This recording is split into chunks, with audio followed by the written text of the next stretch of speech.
welcome to Varn Blog. And today I am talking to Courtney Teasley, author, attorney, and business coach. And we are speaking about a rather broad topic, but why financial power and literacy is actually a prerequisite for beginning to build social justice. And I think for a lot of people,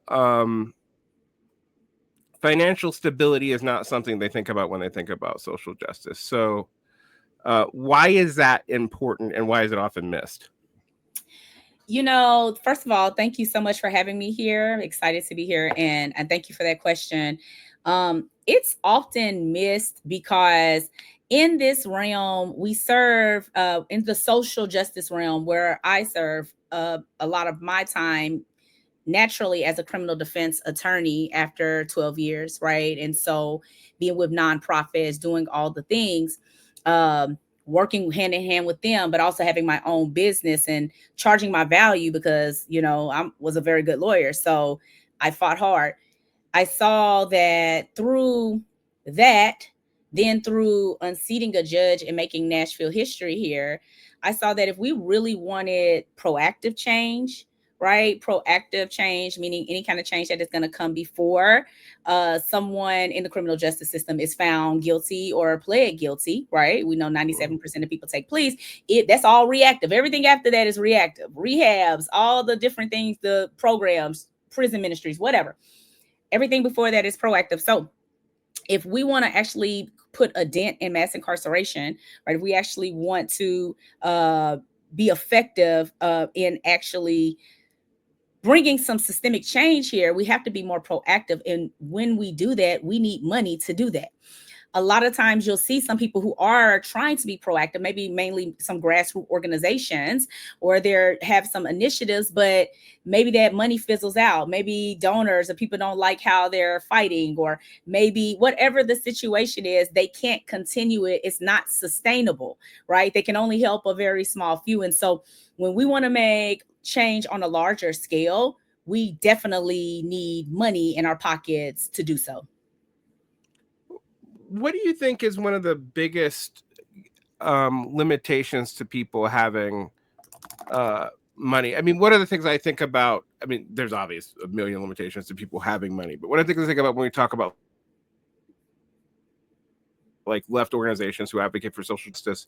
A lot of them are fairly well provisioned NGOs, but like there's all kinds of things that come with that if you're subservient to those donors, basically, or you're subservient to a board, which you're going to need fairly rich people on.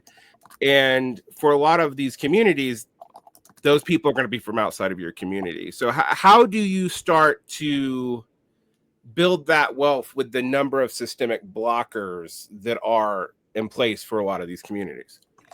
Yes. So I like that you asked that question. In the communities that you're speaking of, I call them the DAMM community, DAMM. That stands for disproportionately affected, marginalized minority.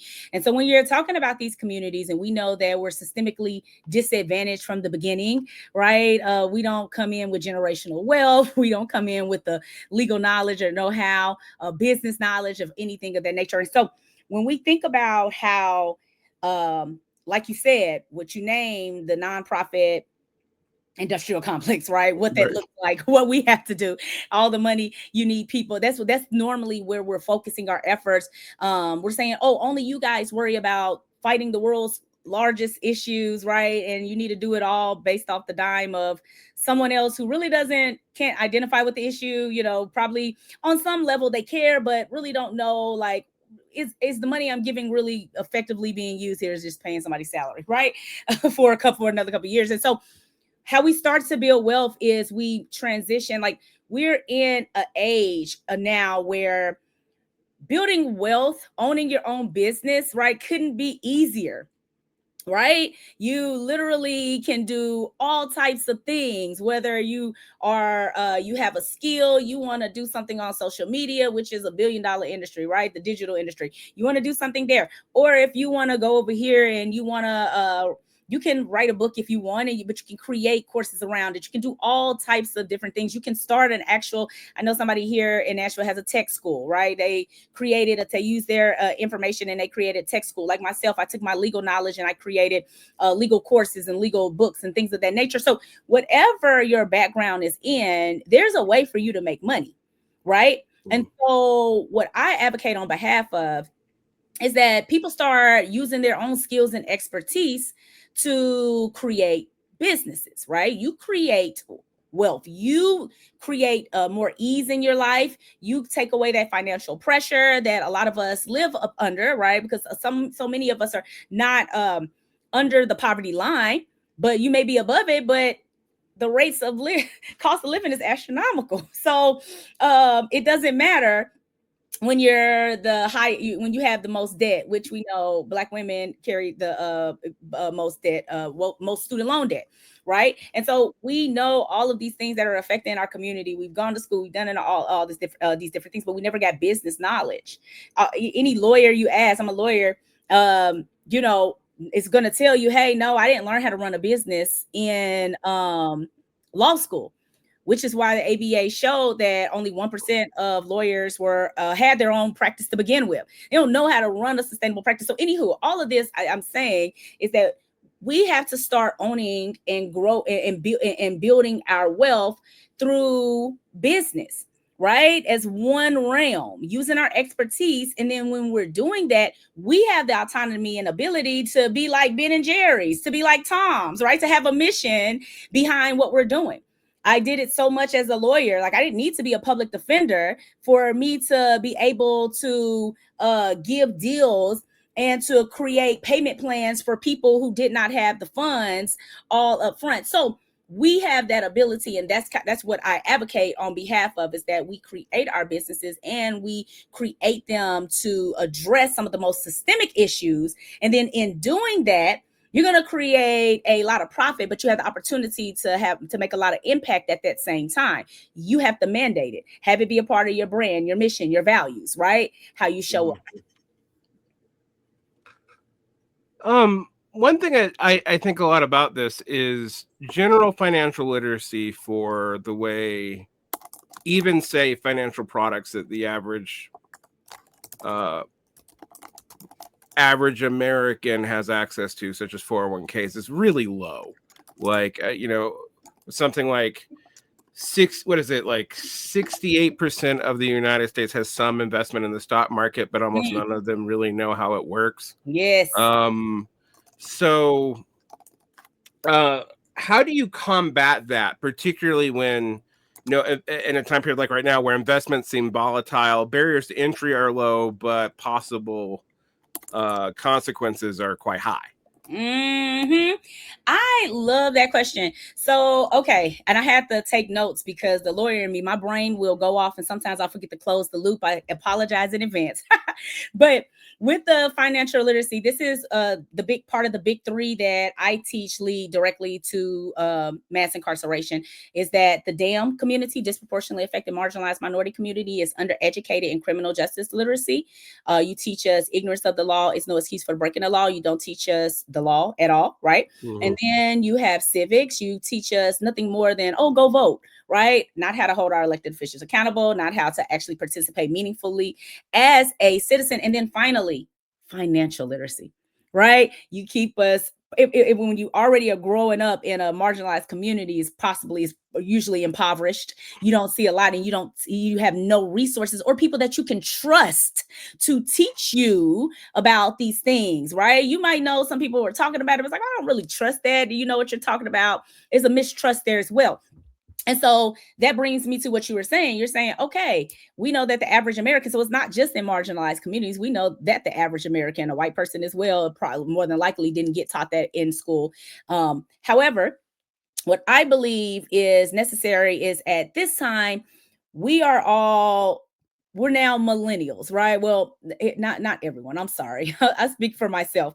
I am a millennial now. Let me speak for how I had to bring my way and learn this. I didn't know, I knew, to have a 401k, and I had that when I was working for the federal government, and I had all that stuff. But then when I came out on my own, as a marginalized woman. And women are we have our own issues. We weren't even able to have a bank account until like the 70s, right? And so coming out, not having any of this knowledge, and then trying to own my own business. And I went to my bank and I'm trying to have a conversation with the wealth manager, and I'm like, hey, I want to start investing. I want to have a retirement account, whatever. I'm really early on in practicing at this time frame, not recognizing how busy I'm about to get, not recognize. So I'm trying to get this stuff set up. And I go in the bank, this guy tells me, he's like, oh, well, I think you need to focus on paying down your debt. Right. And so to anyone, that may sound like, oh, that's smart. You should just focus in there, right? And just do that. And if you just do that, then you can worry about investing. However, when we know systemically, like I was telling you, Black people, particularly Black women who have the most degrees, are have the most debt, the student loan debt. And so that is an issue when you're working a job coming from the state, or you're coming from the federal government. You're probably making under $50,000 just coming out. And then you're over here trying to build something. So for me, that wasn't the right path. I should have been able to do both. It should have been both and not do this and stop. And so because of that, I started practicing. I didn't look deeper into how to invest or any of those things. It wasn't until I pulled myself out of the practice. Every day when I pivoted to business coaching and I was building my new business, I had time to teach myself, to go find credible sources that were teaching about stock. I read one really good book I enjoyed that really kind of just mapped it out was I'll Teach You to Be Rich by Ramit Sethi. And so that was a good way for my brain to first take, and that wasn't the first book that I was reading about it, but that when I read his book, it put it in a different way, that I was like, oh, okay, I understand that this is what my IRA is supposed to do. This is the type of index fund I should invest in, right? If I want a safe bet, I want to make sure my money, I'm not a volatile person. Like, what is my risk of all of those different things you start to learn about. And so I didn't get to start learning that stuff until I got older. And so that's where, so to answer your question now, and I am a wordy lawyer, and I apologize for that, Derick. However, I'm coming to the point where I basically, we're millennials, you're Gen X, you're whatever, at this age in your life that we were deficient and our education was deficient. So it's time for us to find the credible places, right? To go find the places that we're hearing about that are credible, looking into it ourselves, getting on their email list, learning about it, making sure that this knowledge is matching up, and then invest in ourselves so that way we can start setting up not only ourselves, but our children. Right. So it's going to take that type of effort to intentionally train ourselves, to intentionally recognize we're undereducated, and then go find credible places to learn about financial literacy. Right. And all the things that come along with that. So one thing that this brings up to me, I work a lot with unions, and one of the things that I deal with is that most of us, I'm a little older than you, so I'm like technically barely a Gen Xer. But most of us grew up with an image of the economy as a working person based off the 1950s, even though in the long purview of the United States, which doesn't have a super long history, that's actually a weird decade, but that was our assumption, that there'd be pensions, there would be there would be not a robust social safety net, but something. And increasingly that doesn't actually exist for most people. Yes. How do you deal with teaching people to both deal with that and deal with learning how to navigate what can be both counterintuitive and fairly perilous? Like, I'm invested in the market, both directly and indirectly. I worked in education for 20 years, but I used to work in insurance and finance, and getting people to understand the risk, but also why you might do something in the market. And here's something that complicates this. A lot of people I know who are coming out of the working class and want to invest in this, to get caught up in scams. Drop shipping scams, or out here in Utah, multi-level marketing is still really big, but that's less of a thing elsewhere. But how do you prep people about how they might be financially literate, even enter, the small end of capitalism, but not get sucked into scams, multi-level marketing schemes, that sort of thing? Yeah. So again, for me, it's all about and a lot of times, I guess this may come naturally to me because I'm a lawyer by trade, but I think that we have to get very comfortable finding what we need, and we have to get comfortable with doing the research, right? And so it's like what you can't do is just go based off of, okay, somebody told me that this is the right person to go to. Okay, that's fine. Like as a business coach, we see it. If in any kind of marketing or what you're looking at, you see that there are multiple levels of entry into a brand, a business, or whatnot. You can be on their email list. You're going to be learning stuff there. You can consume their content on YouTube. You can consume their content wherever, right? So you have to do your due diligence. And so for me, I think that the 1950s thought process and what our parents wanted for us, what it is, they wanted what the times dictated. We're here now, and none of it worked out for us. Right? We don't have the same setup. We're seeing now that this is not going to work. So it's time for us to start pivoting, right? It's time for us to start supplementing our income. It's time for us to start utilizing our expertise to bring in more money. And that does include investing. Investing is a beautiful way to do it, right?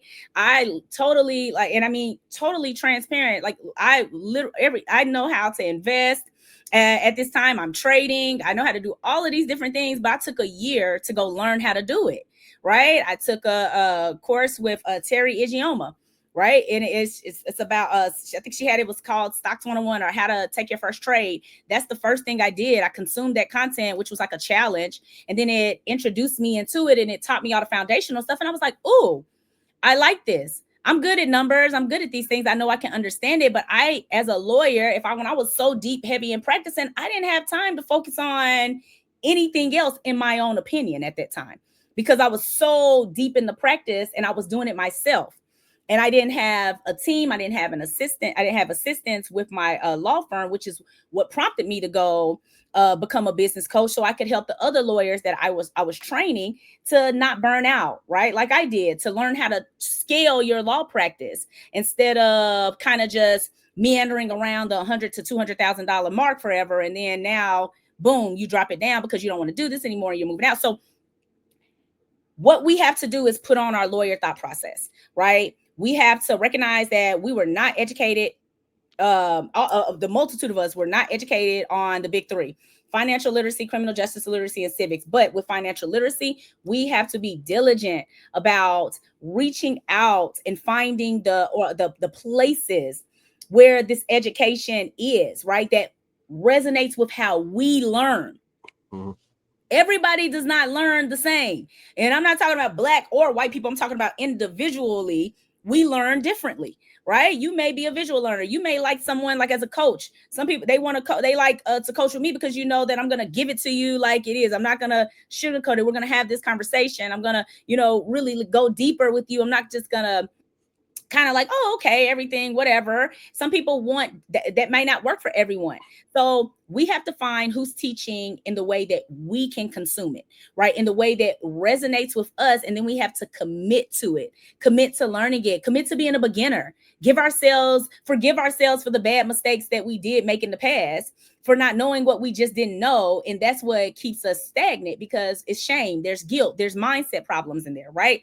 And so dealing with all of that, calling that to the front, forgiving ourselves for what we didn't know, and then making a strategic plan to move forward and learn it from someone we feel comfortable learning it from. So that to me is the first step into how not to get sucked into scams. You have to do your research, right? If it sounds too good to be true, sometimes it is. Right? Go and consume the content. Take that lower before you jump all in and do the, investing yourself over $2,500, $3,000, $4,000, whatever, how many dollars. Consume the base level content, right? Get in at that, between $100 to $500 mark. Invest in yourself and go see if this is worth it. Go see if this is teaching in a way that you can resonate with. So that's how I approach different things that I'm trying to learn about. Okay, I guess this does bring me to maybe we've talked about the big three gaps that we see in most of these communities, and I would say at this point these gaps are pretty much you can assume them for everyone who makes less than say $90,000 a year in the United States. Yes.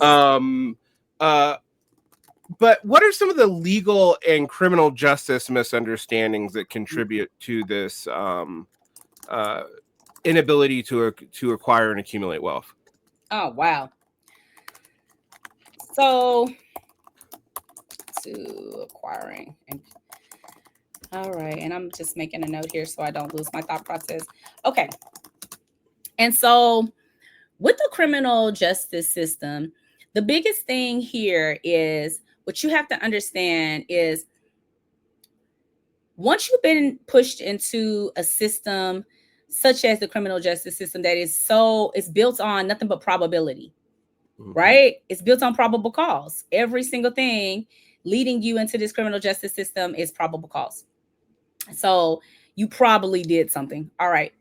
Well, when you are already making under $90,000, right, and usually even more so, under that, when you look at what you're probably bringing home, and then equate a couple of kids and the cost to live in a popping city like Nashville, right?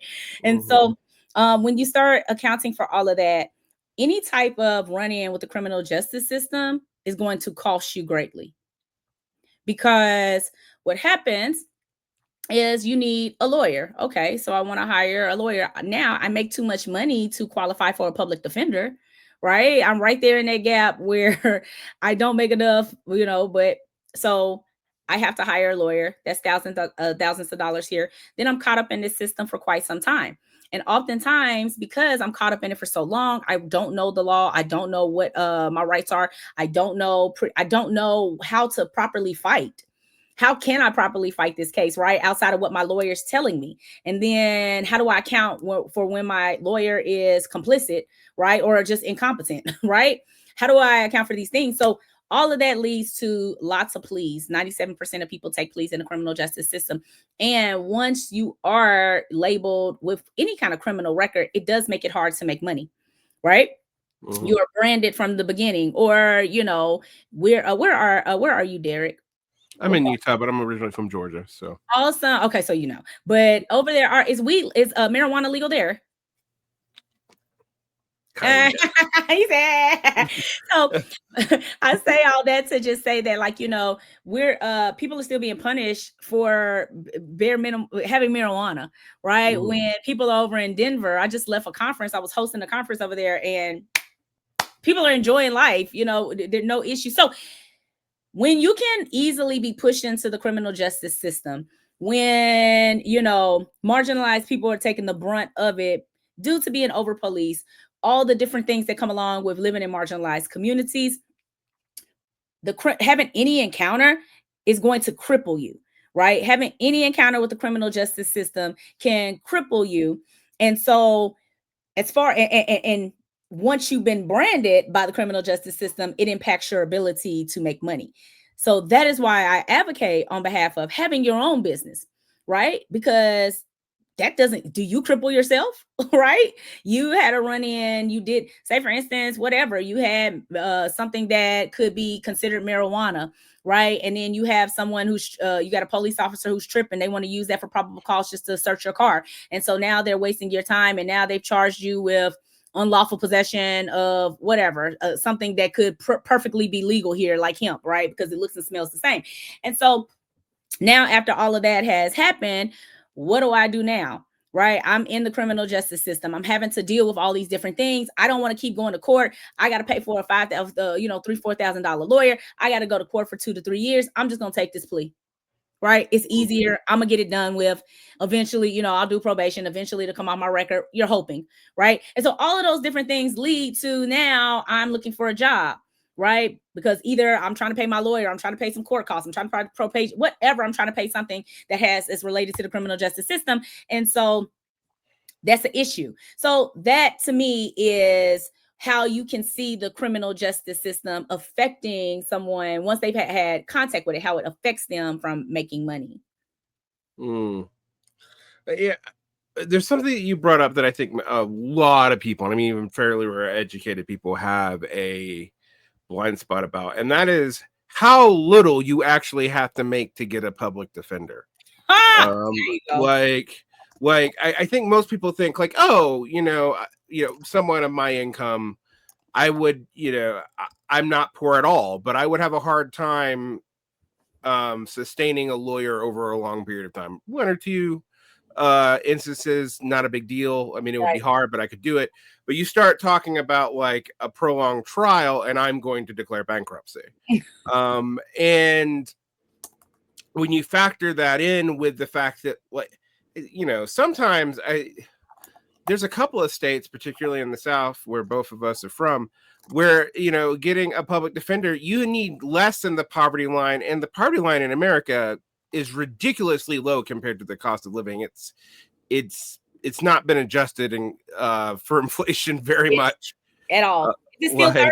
Is it like 30,000, right? Yeah, roughly. And it's like, and it was like 20,000 in the 90s when I was a kid. And it's just like, when you think about that and you're like, I don't know, I could buy a week's groceries for $50. I mean, it was hard, but you could do it in 1999. And I can't buy 2 meals for $50. Hello? For more than 2 people today. And I find that, that disparity pretty hard to deal with. And I think when we're talking about impoverished people, it's even worse because the kinds of things that they have to buy are traditionally more inflected by inflation and aren't counted into the official inflation count. So like food, housing, we can talk about like, oh, there's only been 3% inflation until the 2020s, and that's when things got bad. But then I'll be like, yeah, but housing inflation has been bad for, come on now, like 2-3 decades. Yes. And particularly for Black and poor communities after 2007, where a lot of those predatory loans went away, and they were disproportionately targeted towards Black and Latin people anyway. Yes. A lot of that wealth has gone. I mean, it's one of the things that I think a lot about, like the wealth disparity in America for Americans making under $150,000 is pretty significant. But if you look at it, it's about $80,000 and of wealth disparity. And if you actually like start plugging in, you're like, well, why is that?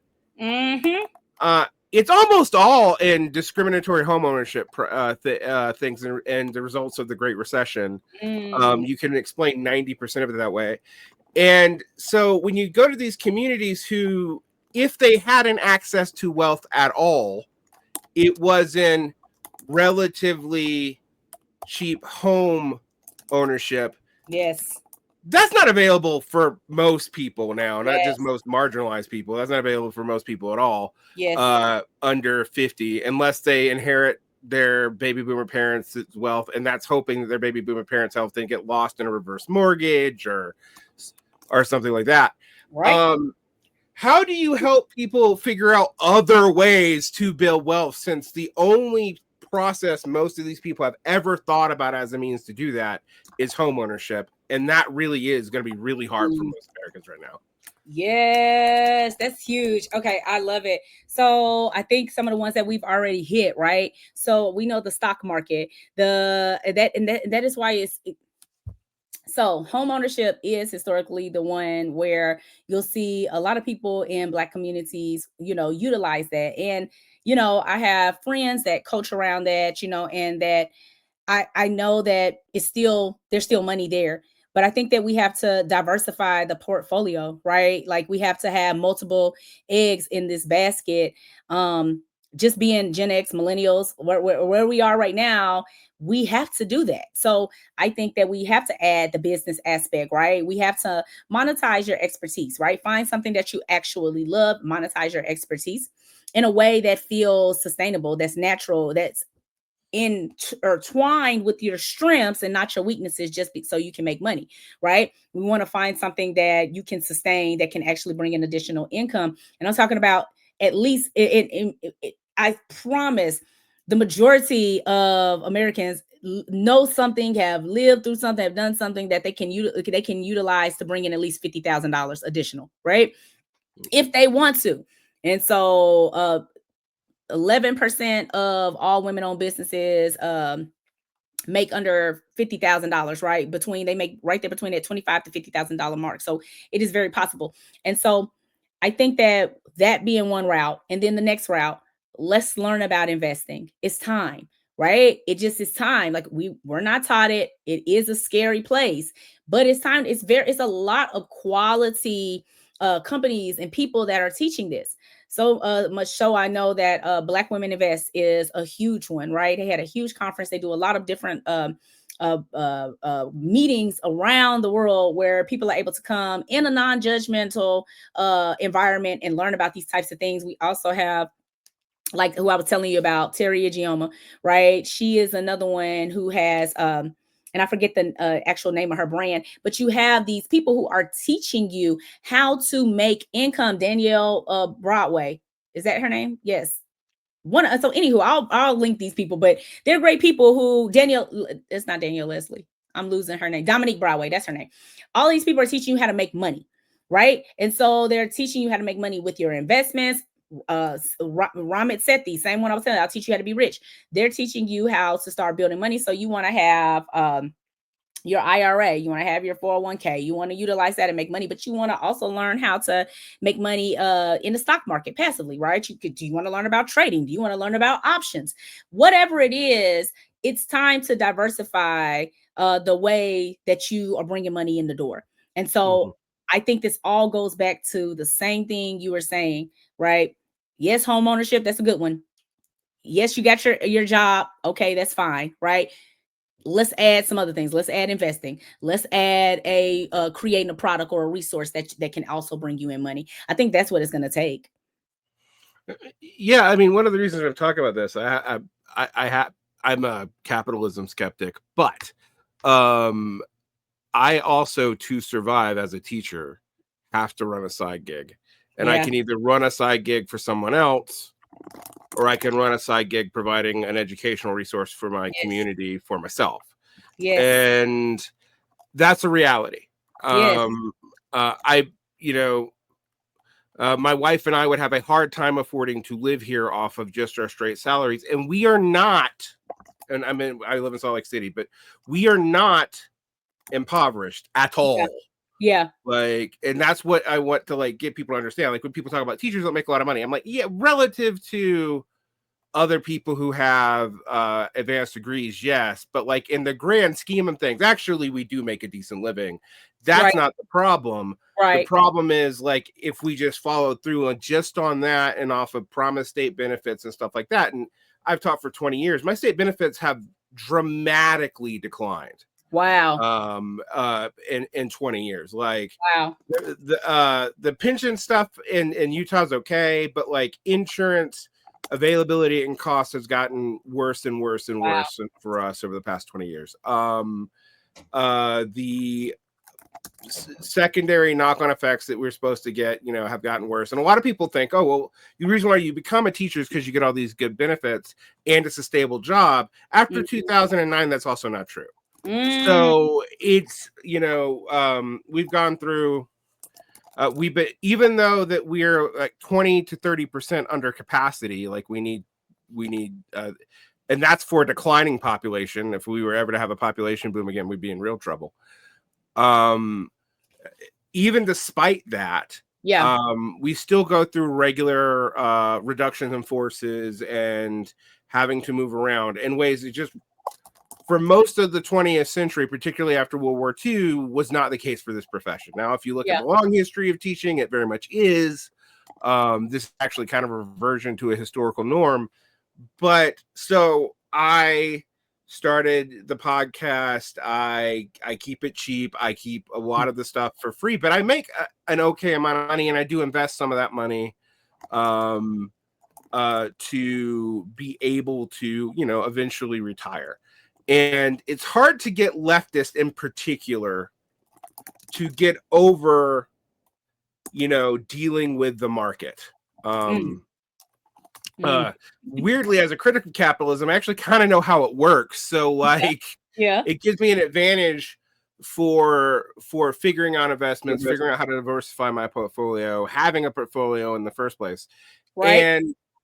And but it also has opened me up to like just noticing when I would look to this and like what kind of, if I was going to offer financial literacy to a bunch of uh first generation college grads or union members who need to diversify, and say like, yeah, you know, we need to fight your bosses for all this pay. I still completely support you in that. I'm not telling you not to do that, but we also have to deal with the reality that you're going to need other forms of income. You all know it. How do you handle that? And you know, I have been thinking like, how do you get people to start studying relatively safe? Now, when I tell people there's no such thing as a totally safe investment that's going to pay out very much, I will admit that. So you do, you know, I always tell people start small, very small, and build other income things so that you can invest the additional income. If you have a job and you survive off that job, you know, use your other income streams to start building up investments. Yeah. And so because you might lose them, I mean, that's a Yeah. reality. How do you coach people in that? Because one of the things that I always tell people myself is like, hold on to your investments unless they're like and like, yes, there's times to buy, but like, do not automatically respond to a market panic Yes. because you'll lose money. Yes. Like how do you, but it's hard to train people to do that because they'll read the news and they'll hear like we're going into a bear market or people are responding to the tariffs. That's the most common one today. Yes. Or whatever. And I'm just like, sit on your investments because it Yes. probably still is going to increase over time. Yes. How do you get people to build up that mentality? Because it is a mentality. Oh, it's a mindset. It's so big. So like I love that you named that. I actually had the pleasure of when I did my launch for my YouTube, the Black Law Girl Rant, and it's at Black Law Girl on YouTube. I had a world trader. He had just they had placed in the top world trading. He is a Nashville native. His name is Tay Sweat. And he actually came and I interviewed him. So I had two panels. I had a criminal shit panel. So criminal politics. So I have a Black Law Girl Rant. We talk money, politics, and criminal shit. Money is financial literacy, politics, civics, and criminal shit is criminal justice literacy. So we use African-American English. And so I had the judge that I helped unseat. I had the judge that I got into a seat in Nashville. And then I had a councilwoman that I also was on a campaign. She's also my mentor for that civics and the criminal justice portion. And then we had Tay Sweat for the financial literacy. And we had a great turnout. And he really talked about how the discipline needed around this, right? In that mindset. He was talking about, he compared it, and I thought it was so it was really on point for the audience. So he compared it to men cheating, right? He was like, he always tells a man, like, if you can't, you know, discipline yourself, you running around, you chasing this tail all over the place, you trying to do this, you know what I mean? You're not going to be good in the stock market. You're not, because you don't, you know, as soon as something happens, you don't know any discipline. You don't have any kind of discipline about yourself. He compared it to weight loss, right? He compared it to any type of discipline you're learning, right? What's needed in when you're learning how to invest, because the stock market is so volatile. It goes up, it goes down. For so long it was up and was doing great, and then, you know, but to not move it. So I think a combination of things. You need people you need to be in community, right? I think there was a U.S. Surgeon General report talking about a loneliness epidemic, and how a lot of the U.S. population is experiencing it, right? And so community is huge right now. It's also very profitable, right? So having a community and that you feel comfortable in, where you can go and learn. Tay Sweat has his own community. Again, I've named multiple people, but going into these communities and they have resources, right, that deal with mindset first. So if I was coaching someone around this, my thing is always, we need to know what your ultimate vision is, right? Like, what do you ultimately want to do? Let's look at the numbers. Like, what's your current reality? We know what you're bringing in and what you're living right now. But like, if there were no restrictions on you, if you could have it your way, what would you be making? How would you be living? And then let's unlock that first, right? And then we unlock that, then it's okay. Now let's think about, how do we get there, right? What are we going to do? How are we going to get there? We may map out, if they do want to start a business, we'll map out that process. You want to do investments, you want to start investing in the stock market, well, then I would probably, depending on if you were a woman of color, I'd probably put you with Black Women Invest first, because they have a very bare minimum accelerator that we studied the psychology of money. Good book to read, right? Listen to the psychology of money. And it's going to help you realize why you feel this way. Why do you want to move, and why it's not smart to, right? And so the point, I think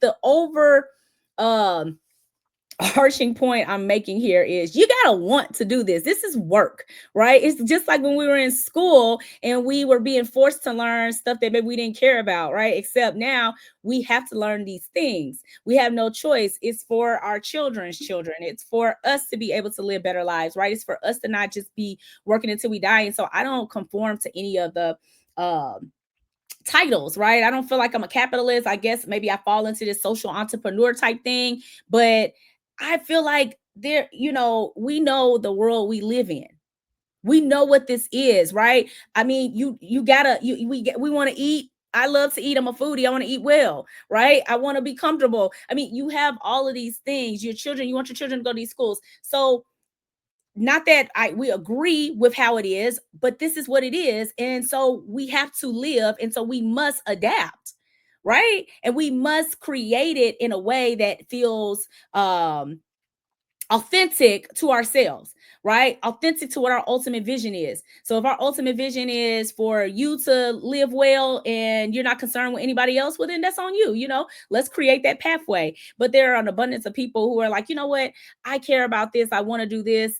And but I first need to get myself together. And I think that is important.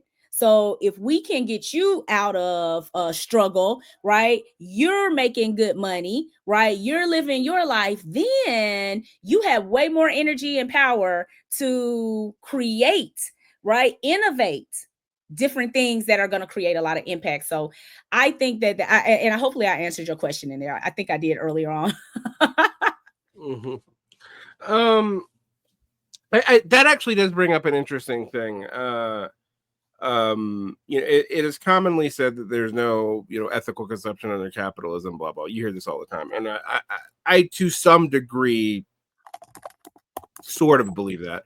But I will say, like, how do you invest with any kind of like moral valence to it? Like, because there are going to be people who don't want to say, I don't know, fund arms dealings in the Middle East, or super gentrify a community or something like that. Is there a way to take that into consideration when investing? I find it particularly hard to do, but how do you deal with people in your communities who want to consider that? How to deal with who and what to invest in? Yeah, and for ethical reasons, right? For ethical reasons. So my thought. So this is okay. Derick, can I be real with you? Like, listen, be ethical then. Just that's it. Be ethical. Like, and it goes back to your values, right? What is your mission, vision, and values? Like, what do you care about? Like, do you care about, what I mean, your children having a place to live in the future? Do you care about the clean air? Do you care about, like, what do you care about? And then what do you care? And then it's different if we're just talking about just investments versus you have a business. Like, we got, what do your clients care about? I mean, what care about as well? What do the people you serve care about? Do you even look at them as people you're serving? Which in the lawyer world, in the criminal defense industry, so many lawyers don't even look at their clients as their ideal client. They don't treat them that way. It's not ethical at all. But let me get back on track, because I will go down a rabbit hole that one. But just be ethical. That's it. Same thing when people are looking and they're like, well, how could you, you want to help people? Why didn't you go work for the public defender's office? What? Because it makes no sense. There's an abundance of people who don't even get public defenders. There are people, and if you're actually from the damn community, disproportionately affected marginalized minority community, you don't want the free option. All we've ever had is people stuffing the free option down our fucking faces, and it's not good for us. Nobody's helping. You're giving us whatever you want us to have. You act like we don't know anything. You know what I mean? You don't consult with us. You don't help let us aid in our defense. You barely work the case. So all of those things are going on. There's a huge mistrust. So people don't want just that free option, right? That's the misconception here. That if I'm helping these people who are marginalized, they only need free stuff. But the problem is they want quality. They just want to be able to afford it, right? They want to be able to have it in a way that they can afford it. Is there a way I can pay on it? And me, when I was a lawyer, I recognized that early on. I don't need to go work for the public defender's office. I charge my value. And then when there are people who come to me and they have issues and they can't pay what my price is, well, guess what? I've charged my value enough that I have the ability to offer you a sliding scale. I have the ability to organize and get other people to assist with me on your case. So these are the things that we can do when we own the business, when we own the practice, we make the decisions, we create what our brand does, we create what the vision is, we create our mission, we create how that lives in the world. So I think that we have to start stepping into our CEO energy, right? In everything we do. Our big CEO energy, and recognize that we have the power to shift systems if we decide to do so, right? I look at Tom's, and we know that Tom's is like a great, Tom's is like, okay, cool. If for every shoe you buy, we're going to donate a shoe. That's the model. Look at Ben and Jerry's. Ben and Jerry's literally speaks through their missions, right? They're like, okay, we got, hey, y'all, we care about environmental protection. We care about end mass incarceration. Oh, yeah, we got some really good ice cream over here, too, And so that is the power that we have if we choose to step into it. There's one thing that I hear undergirding a lot of what you're saying that I think we do have to focus on and make a little bit more explicit. From everything from trying to get your life in order to investments and not wasting a bunch of money by freaking out all the time to dealing with financial education and being able to learn what you need to learn to both, try to empower yourself in these systems and make ethical decisions with them, or political decisions with them. But that is discipline. And I feel, and I know there's a lot of conservatives who use this to browbeat people, and I this is not what I mean. I don't think this is necessarily people's inherent fault. But I feel like we live in a society that, particularly for poor people and other marginalized people, we do not encourage them to have discipline. How do you agree with that, and how do we address that? Wow. So that's huge, right? Not encouraging marginalized people to have discipline. And I guess how that can show up. Mm-hmm. Derick, for me, I think that people could have discipline. Mm-hmm. But I think that when they're marginalized, we have to go into the systemic issues. Mm-hmm. What is the reality of their lives? Let's just be a buck. And I'm from the damn community, unapologetically. Mm-hmm. So I know it on a real level. You live in a community where you're overworked. You have to work. Everything around you is maybe a fast food restaurant, very low paying jobs, very low paying places. You see a lot of the parents who are working day in, they're working day out. They don't have, child care. They're doing the best they can. People are coming together to help raise people. You have them then again still trying to execute on some sort of mission our parents had for us to basically go to school, go to get in all this debt so that way we could get a better paying job that eventually never comes. So all of these things, we have to recognize the systemic portion around it. It's a rat race in the damn community.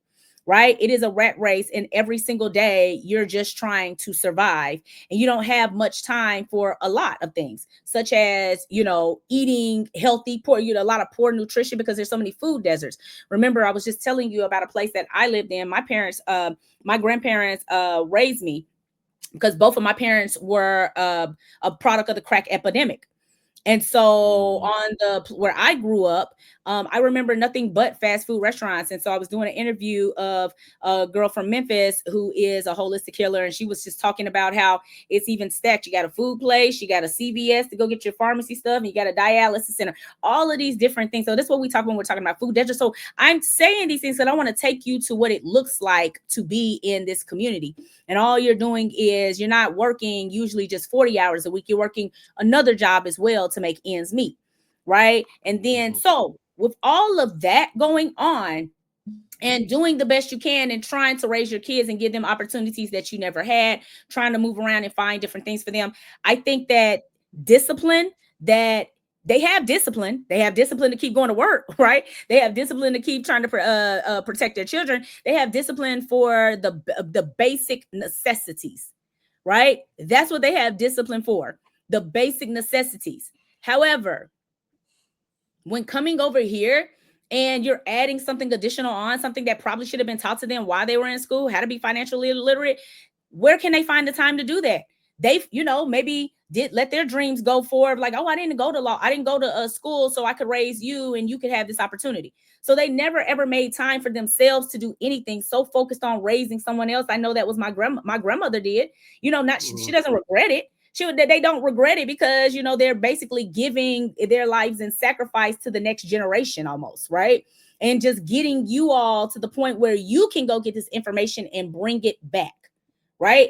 And so that's what I feel. I don't feel that the issue is, I think that if you unburden people, I think if people are being paid more money so they don't have to work as many hours, I think if they don't have to worry about the safety of their children, all of those things are met. I think that then, yes, then people can easily find the discipline to go to a financial, to learn financial literacy, to learn how to better themselves, to learn other options for themselves outside of the societal expectations that we all have come to know. Right. So that, and I think, hopefully that answers the question. It does. I mean, I think about this a lot. I remember reading Hillbilly Elegy, which is a very reactionary book. It just it's extremely reactionary. But I remember agreeing with its like objective descriptions of poor white working class life, but also going like, yeah, but we need to it's not just character that's why these people don't have self-discipline. Yeah. So when I raise that question, I want to be very clear because I do think it's a real problem. I actually don't think a lot of people who lack it, that is entirely their fault. There are some superhuman people who overcome it. For sure. And I say superhuman because it's that much harder for them to do. But I'm with you. Like when people, people smoke and drink less when they move up into the middle class because they have less stressors, and that also frees up more money. And a lot of people will go, oh, they're smoking and drinking, that's why they're poor. And I'm like, no, they're smoking and drinking because they're poor. Yes. Yes. I talk about this with like Gen Z's like bizarre investment when they were like buying luxury items. I'm like, well, they don't believe they have a way to invest. They don't believe they'll ever own a house. I mean, hell, you're trying to convince them to finance a pizza. Why would they make long-term planning financial decisions? Because you have created a world and a vision where there doesn't seem to be a way where they can get ahead in that. And there are ways, I mean, for individuals to get ahead. It is. But most of these people don't know them. And, when they go on TikTok, they'll be given, I mean, I don't want to sound like I'm coming down on social media. There actually is good information out there.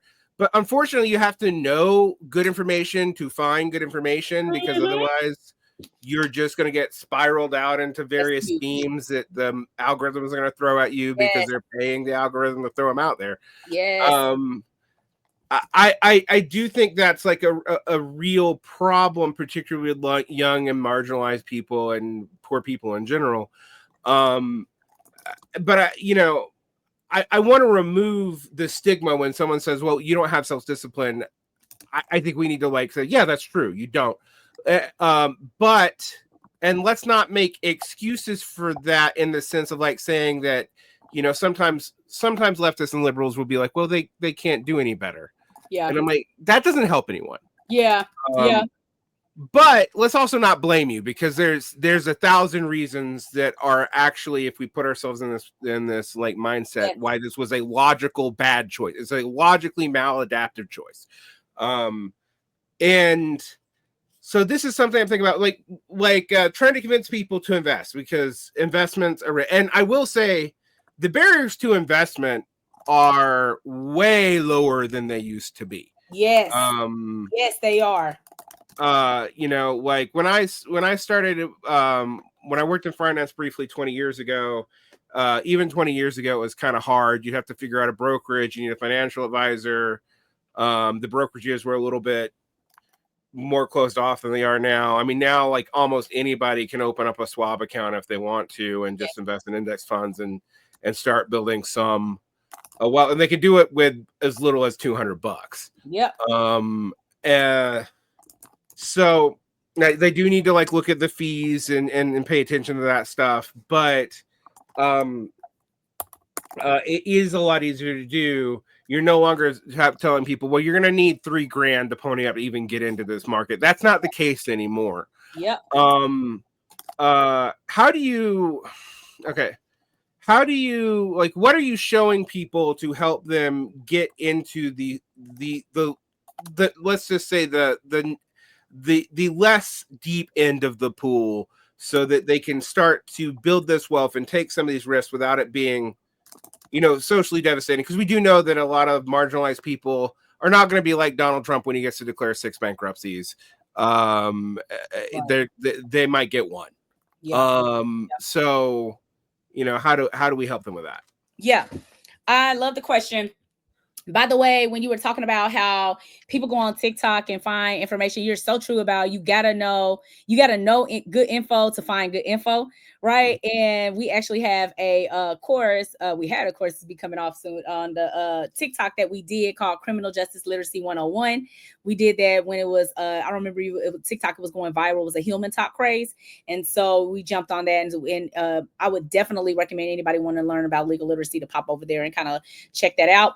But I think that how that's what I specialize in, right? Like, I literally specialize in helping people take those first steps, right? Baby steps. What does that look like? And how we do that, we've done it through the Black Law Girl Rant. So we do that through our, when we have our events, usually we're doing in-person events, and we're actually having these real unfiltered conversations around things we have not known and things that we no longer need to be ashamed about, right? Because we weren't taught these things. And so, like, I do, and again, the stigma around, like you said, not or not having discipline, self-discipline in certain areas, right? Certain areas where they're uneducated, where we are all uneducated. And when I was talking about my story, you know, you would look and be like, oh, well, you're not disciplined. You're not disciplined in this area. You don't know how to do, you're not disciplined here. And it's like, well, I don't know anything about this area.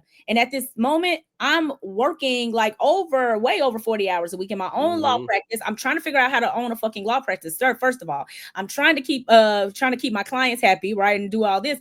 I don't have anyone helping me on this. And so in my mind, the most important thing is not like to take the time to learn this area, because I know it's going to take me time, which is why I gave myself a year to go learn it, right? When I had unburdened myself with practicing so heavily. However, I didn't feel like I had that kind of time frame to adequately learn it from and find quality sources to learn it from. And so I think many people may fall there in that area. But I think the way to get into the less deep end of the pool, to get into that shallow area and start moving around, is through different initiatives. Like we have the Black Law Girl Rant. We do an event called Profitable Possibilities Virtual Retreat. And basically what we do is we kind of, again, business coaching is somewhat of a phenomenon to certain industries and to certain people who have never utilized them. So we break the barrier down and we come in and We just do the work right throughout a week, learning how to take our expertise, learning how to build a business, learning what we really want in life, allowing ourselves to dream unapologetically, right? Even if it's something that we don't know how we're going to attain at this moment. And so we do that in a very easy, digestible way. And so I recommend that for your investing. But you find those communities, like I had at the Profitable Possibilities virtual retreat, I had Shello Collier, who is the one who created Black Women Invest. And she has a very easy bite-sized course, right? And so she came and she talked about the bite-sized ways, those little ways that you start, the ways that you get into, right, this process, the ways that you get into helping, learning how to invest. And then you can learn about all types of things. You want to learn about hotel investing? You want to learn about something else? You can do just that. You have that opportunity. So that is my thought process of how people break into this, especially when you can do so much now. Like you said, there are no barriers to entry, right? You can get in at any time. You can open up your phone, pop up Robinhood account, and you can start investing. A lot of people don't want to do that because they want to make sure they're making an informed decision, which is smart. So go find community, right? Reach out. If you know somebody who's investing and you want to do it too, reach out to them. Who are they learning from? How did they learn, right? Are they willing to sit down with you and kind of walk you through what those first steps are, make that introduction to the community they're in? Those are the types of things we have to do as we are moving more into, learning more about financial literacy and dismantling that sort of stigma around, I don't know it, right? We don't know it. And so because we don't know it, we feel very vulnerable. We feel we should know this. We feel wrong. We feel like we did something wrong, even though it's not our fault, right? We're not taught that. Our families were not taught that. They did not have that information to pass down. So let's unburden ourselves from that and actually actively go seek the information. Well, we've been going for about an hour, and I think it's helpful for this conversation. Where can people find your work and and more importantly, your resources if they're interested in this financial education, particularly for people who may be skeptical of capitalism or may come from marginalized communities that might want to learn this stuff? Where would they do so? Yeah, thank you so much for asking. And so again, you all can follow us on YouTube at Black Law Girl. It is the Black Law Girl Rant. That's where we discuss financial literacy, criminal justice literacy, and civics. You can also find me on LinkedIn, right? So hit me up on LinkedIn, Courtney Teasley. And I'm also on Instagram as well at the Courtney Teasley. So you have multiple places you can find me. The work that we're doing, it is with Emeffen, www.emeffen.com. And so in that, or on our socials, you'll get to our link tree and you'll see an abundance of things that we do, right? And one of the ones, if you'd like us to come out, I often host conferences or I'll do workshops.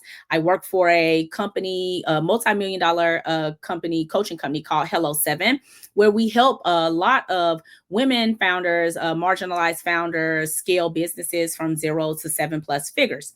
And so you'll be able to interact with me either on LinkedIn or again, in my inbox, shoot me a message on Instagram or here on YouTube. And let's talk, right? Let's talk about ways to bring this type of workshop to your schools. Let's talk about ways to talk about this more in our communities, our churches, right? And all the places where we actually are making change, right? Let's add financial literacy to the agenda because that amplifies our missions, right? That amplifies all of the vision and all of the impact we want to have here in the world. All right. And I will put any necessary links down in the show notes. Thank you so much for your time. And I hope people got something out of this. It's a little different from our normal programming, but I think it's important that people know how to become financially semi-independent. So thank you for coming on. Thank you for having me. All right.